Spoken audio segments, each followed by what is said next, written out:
मैं हूं आपके साथ रवि मिश्रा और मेरे साथ हैं मेरे सहयोगी करुणा शंकर।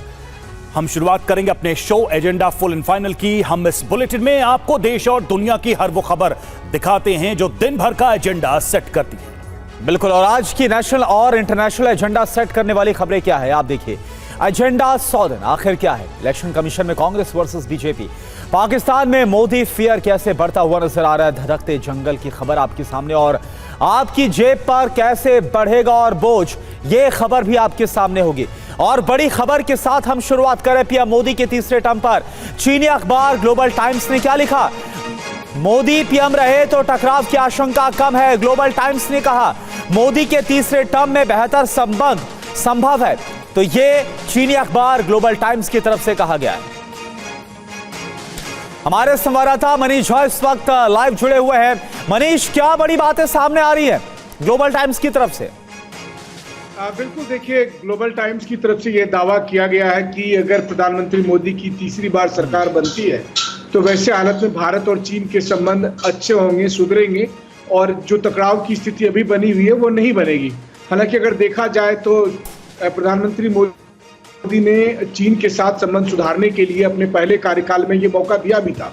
साल 2014 से 2020 के दरमियान प्रधानमंत्री मोदी और चीन के राष्ट्रपति के बीच करीब 17-18 बार मीटिंग हुई थी, लेकिन चीन ने क्या किया? चीन ने एक बार फिर धोखा दिया और मई 2020 में हमने देखा कि गलवान हुआ।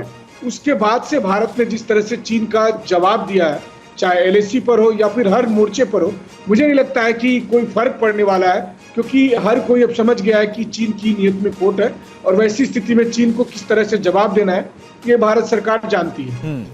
बिल्कुल, बहुत शुक्रिया आपका इस पूरी जानकारी के लिए मनीष। चलिए आगे बढ़ते हैं और देखिए, चुनाव नतीजों से पहले सियासी एजेंडा बनी पीएम की बैठक की खबर आपके सामने रखने जा रहा है। नतीजों से पहले पीएम की बैठक और रात तक पीएम मोदी ने की बैठक, नई सरकार के कामकाज का खाका खींचा। बैठक में नड्डा और शाह भी मौजूद रहे, टॉप नौकरशाह भी मीटिंग में मौजूद रहे।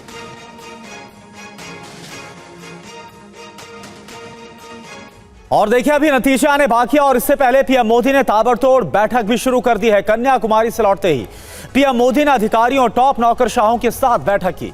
24 घंटे के भीतर ही 7 बैठकें कर दी हैं। 100 दिन का एजेंडा भी तय कर दिया गया है इन बैठकों के जरिए।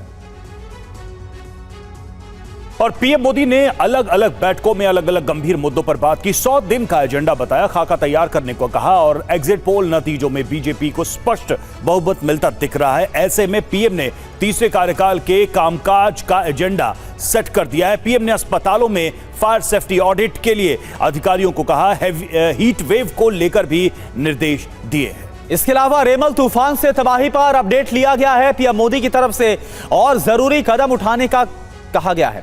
विश्व पर्यावरण दिवस की तैयारियों की समीक्षा भी इस बैठक के जरिए पीएम मोदी ने की है। वहीं पीएम मोदी की बैठक पर कांग्रेस का हमला, मनोवैज्ञानिक दबाव बनाने की कोशिश कांग्रेस की तरफ से यह कहा गया है। बीजेपी का कांग्रेस पर पलटवार, बिना रुके काम कर रहे प्रधानमंत्री मोदी। नतीजा आने के 2 दिन पहले निवर्तमान गृह मंत्री सारे 150 डीएम और कलेक्टर से बात करते हैं। क्यों इन्होंने बात की? तो ये सब दबाव लगा रहे हैं, एक माहौल पैदा कर रहे हैं कि हम आने वाले हैं, हम आने वाले हैं, हम आने वाले हैं। पर हकीकत यह है कि वो जाने वाले हैं, जाने वाले हैं, जाने वाले हैं। जैसे युवा नेता हैं जो लॉन्च हो चुके हैं कई बार, वो अब हो गया, अब नतीजा आ गया, हम चलते हैं थाईलैंड या स्पेन या इटली या कहीं। माननीय प्रधानमंत्री जी तो 24/7, 31 days in a year, 365 days in a year वो लगे रहेंगे। कल वो कन्याकुमारी से लौटे हैं और आज पूरे रिव्यू मीटिंग्स कर रहे हैं साइक्लोन की। बाकी जो 100 दिन का प्रोग्राम है उस पर काम बहुत पहले से शुरू हो गया था। और आज 12:30 पर चुनाव आयोग की प्रेस कॉन्फ्रेंस होने वाली है। कल लोकसभा चुनाव के नतीजों से पहले प्रेस कॉन्फ्रेंस होगी और टीवी 9 पर 4 जून को सुबह 8 बजे से सबसे तेज नतीजे होंगे आपके सामने।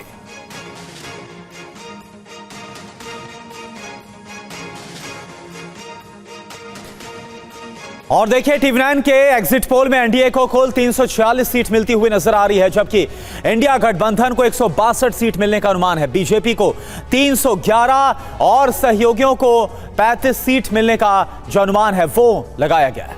कांग्रेस को 65 और उसके सहयोगियों को 97 सीटें मिलती नजर आ रही हैं। कल यानी 4 जून को टीवी9 पर सबसे तेज, सबसे सटीक नतीजे देखना आप न भूलें। और कल के नतीजे से पहले बीजेपी और कांग्रेस के क्या दावे हैं, यह भी आपको सुनवाते हैं। मुंगेरी लाल के हसीन सपने जैसी जो स्थिति आज I.N.D.I.A गठबंधन की हो चुकी है, या मैं कहूं गठबंधन नहीं, ये तो एक ठगबंधन है जो देश को ठगने का के मकसद के साथ एक साथ एकत्रित हुई है और देश की जनता अब जान चुकी है। और जैसे मैंने आपको कहा कि उनका पर्दाफाश 48 घंटे में होने वाला है। हमने मिलकर कुछ अनुमान लगाए हैं, हमने कुछ प्रोजेक्शंस दिए हैं। वो प्रोजेक्शंस ये कहते हैं कि सरकार हमारी बनेगी। तो 2004 में ओपिनियन पोल्स और एग्जिट पोल्स कुछ कह रहे थे और जो परिणाम आए वो कुछ और आए, और वो हमारे लिए सार्थक परिणाम आए। तो ऐसा इसलिए कहा जा रहा है ताकि आप समझ लें कि ये संभव है, ये संभव होता है, पहले भी हुआ है और अब फिर होगा। और वहीं चुनाव आयोग से बीजेपी कांग्रेस प्रतिनिधि मंडल मिला। नतीजे से पहले दोनों दलों ने अपनी मांगे रखी। चुनाव आयोग के सामने कांग्रेस ने 5, बीजेपी ने 4 मांगे रखी और कांग्रेस अब तक 3 बार चुनाव आयोग जा चुकी है।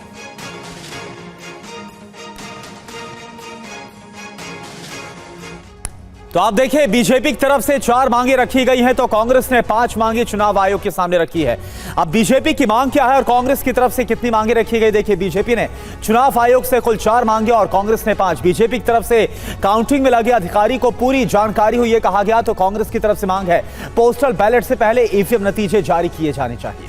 बिल्कुल, और बीजेपी की तरफ से कहा गया गणना ऐलान के वक्त चुनावी प्रक्रिया का पालन हो। कांग्रेस क्या कह रही है, नियमों के तहत गणना पर्यवेक्षक सुनिश्चित किए जाए।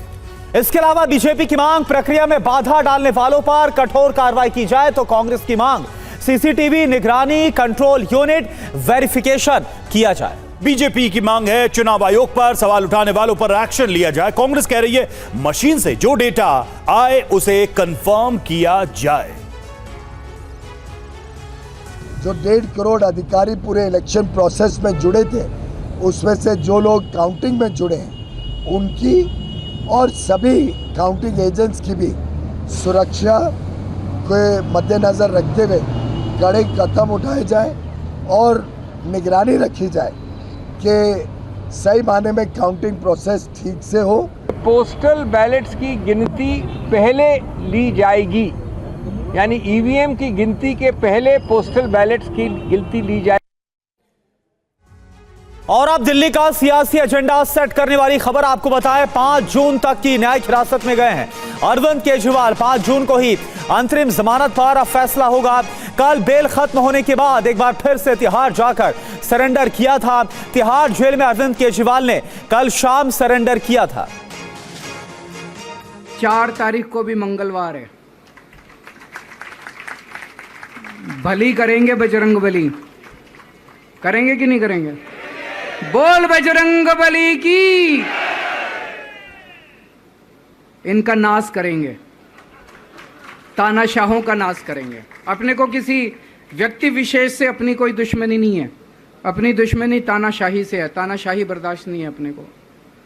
तो 4 तारीख को भी मंगलवार है और बजरंग बली का मेरे ऊपर, पार्टी के ऊपर बहुत आशीर्वाद है, देश के ऊपर बहुत आशीर्वाद है। मैं प्रार्थना करने गया था बजरंग बली को कि हे बजरंग बली मेरे देश को बचा लो। और केजरीवाल के सरेंडर करने पर दिल्ली में सियासी संग्राम छिड़ गया है, आपको सुनाते हैं। एक ऐसे केस में जेल भेज रहे हो जिसका न सिर है न पांव है।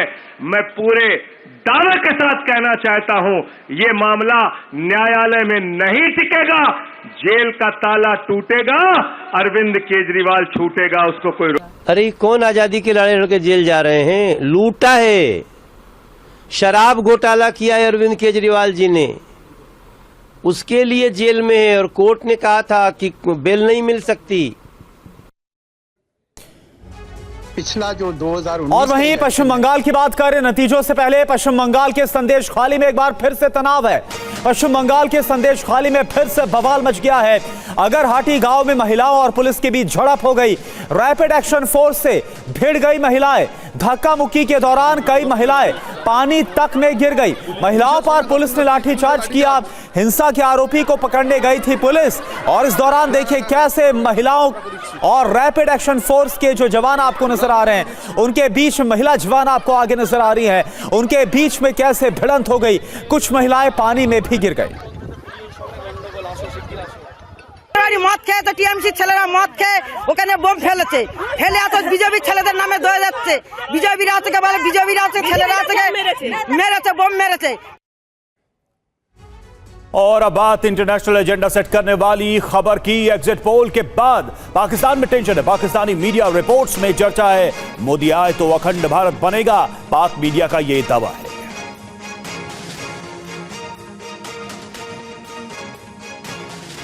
पिछला जो 2019 का इलेक्शन है उसमें तो उन्होंने ये कहा था कि हम 370 खत्म करेंगे और सब कुछ करेंगे जो उन्होंने किया। और अब की बार तो जो उनका रेटरिक है वो पाकिस्तान के अलावा हिंदुस्तान में बसने वाले मुसलमानों के खिलाफ इतना ज्यादा है कि मैं समझता हूं कि उनके लिए एक दाखिली तौर पर भी बहुत फिक्र की बात उनको ज्यादा होनी चाहिए। मोदी साहब ने अब इंडिया की जो पार्लियामेंट है वहां पर अखंड भारत यानी ग्रेटर इंडिया का नक्शा भी अवेजा कर दिया है। और अखंड भारत का मतलब ये है कि वो पाकिस्तान, बांग्लादेश, नेपाल, बर्मा, श्रीलंका और अफगानिस्तान, इन तमाम ममालिक को अपनी राजधानी समझते हैं और इन पर कब्जा करके वो अखंड भारत का हिस्सा बनाना चाहते हैं। और देखिए इस बीच बड़ी खबर पाकिस्तान से। पाकिस्तान में शहबाज के आदेश की अवमानना की गई। तेल के दाम घटाने का आदेश नहीं माना गया। वित्त मंत्रालय का आदेश मानने से इंकार। जितना कहा उतना नहीं घटाया तेल का दाम। तो कैसे पाकिस्तान में पाकिस्तान की सरकार, वहां के प्रधानमंत्री की अवमानना की जा रही है, यह खबर उससे बता रही है।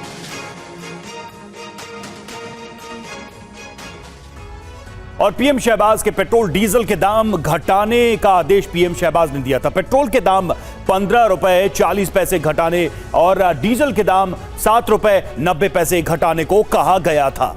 बिल्कुल, लेकिन तेल सप्लायर ओजीआरए ने पेट्रोल का दाम महज 4 रुपए 74 पैसे घटाया। यानी किस तरह से शहबाज शरीफ की जो उनकी तरफ से कहा गया, माना नहीं गया निर्देश। डीजल के दाम में 7 रुपए 90 पैसे की जगह सिर्फ 3 रुपए 86 पैसे की कटौती की गई। वित्त मंत्रालय ने शहबाज का आदेश मानने से इनकार कर दिया है। यानी कि उनके अपने ही मंत्री, अपने ही विभाग ने उनके आदेश को मानने से इनकार कर दिया है। इस तरह से पाकिस्तान की सरकार चला रहे हैं शहबाज। और आप देखिए एग्जिट पोल में मोदी सरकार रिटर्न्स की जो झलकी है वो देखकर पाकिस्तान घबरा गया, सहम गया, और इस डर की वजह से ऊल जुलूल की बातें वहां की मीडिया कर रही है। लेकिन इस पर पाकिस्तान के किसी डिबेट शो में चर्चा नहीं हुई कि कैसे पाकिस्तान के पीएम को वित्त मंत्रालय ने ठेंगा दिखा दिया। जिस पीएम का आदेश सिराखों पर होना चाहिए उसकी फजीहत खुद देश की संस्थाएं उड़ा रही। और अब बात करते हैं हीट वेव के खतरे से। देश को बचाने वाले एजेंडे की यूपी, हरियाणा, हिमाचल, मध्य प्रदेश में गर्मी का प्रकोप जारी है। राजस्थान में कुछ जगहों पर पानी की भारी किल्लत है। उत्तराखंड में कई जगह जंगलों में आग की घटनाएं सामने आई हैं।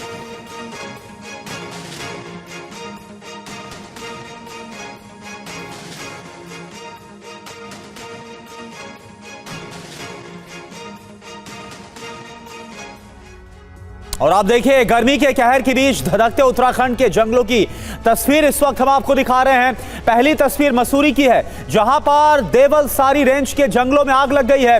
काफी मशक्कत के बाद भी अभी तक इस आग पर काबू नहीं पाया जा सका है। और दूसरी तरफ जोशीमठ के सेलंग गांव के पास आग लगी है। आग बद्रीनाथ नेशनल हाईवे के ऊपरी एवं निचले भाग में लगी है, जिससे दिक्कतें काफी ज्यादा बढ़ गई। वहीं दिल्ली में जल संकट पर राज्य सुप्रीम कोर्ट में सुनवाई। दिल्ली सरकार की याचिका पर सुनवाई। हरियाणा को निर्देश देने की मांग, अतिरिक्त पानी छोड़ने के निर्देश की मांग की गई है इस याचिका में।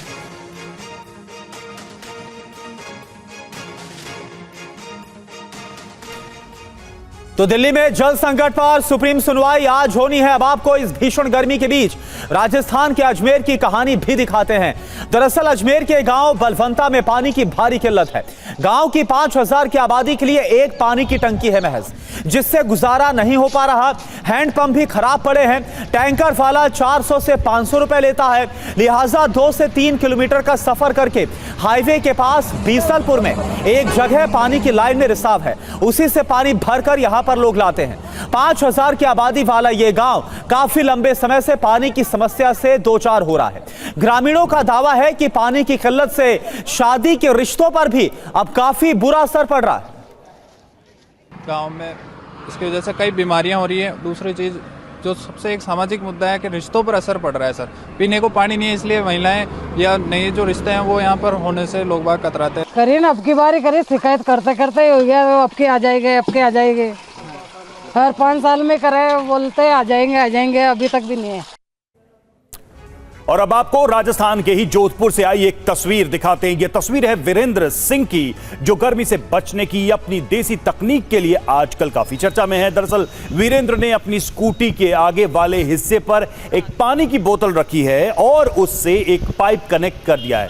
पाइप से एक नल सिर के ऊपर अटैच कर दिया है। फव्वारा काम करे इसके लिए 12 वोल्ट की एक मोटर लगाई है। जब ये ड्राइव करते हैं और उस समय गर्मी का एहसास होता है तो ये पानी के फुहारे अपने इस जुगाड़ू सिस्टम से लेते हैं।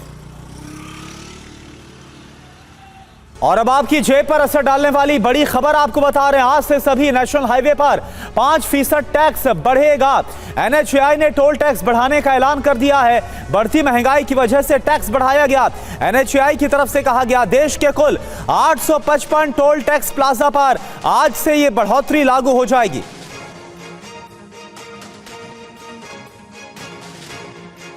तो आपकी जेब पर राज से आर्थिक बोझ थोड़ा बढ़ जाएगा। एक तरफ तो एक्सप्रेसवे पर टोल टैक्स बढ़ने से सफर महंगा हो जाएगा, तो दूसरी ओर अमूल दूध भी 2 रुपए महंगा हो गया है। दूध की बड़ी कीमतें भी आज से लागू हो जाएंगी। अमूल दूध के फुल क्रीम और टोन दोनों पर ये बड़ी कीमतें लागू होंगी।